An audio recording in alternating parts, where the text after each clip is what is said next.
Pirmo reizi Latvijā skaņas medicīnas vīrs Kailers Kokopelli. Viņa klātbūtne, mūzika un enerģija aizvedīs ceļojumā tuvāk senajām tradīcijām un sev pašam. Rāmi riti latviskās dzīves ziņas noskaņās, kur dainas, miers un spēks savīs vienā skaņā. Nakts turpinājumā saulgriežu uguns rituāls kopā ar ziemeļmeža šamani Petras, dzīva uguns šamaņu bungas un dziesmas kopā ar Inesi Kozuliņu un Mārtiņu Miļevski. Šī būs nakts, ko atcerēties. 21. jūnijas – festivāla būtība atklāšana. Pirmo reizi Latvijā skaņas medicīnas vīrs Kailers Kokopelli. Viņa klātbūtne, mūzika un enerģija aizvedīs ceļojumā tuvāk senajām tradīcijām un sev pašam.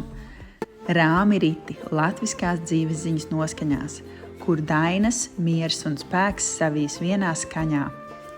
Nakts turpinājumā saulgriežu uguns rituāls kopā ar ziemeļmeža šamani Petras, dzīva uguns šamaņu bungas un dziesmas kopā ar Inesi Kozuliņu un Mārtiņu Miļevski. Šī būs nakts, ko atcerēties.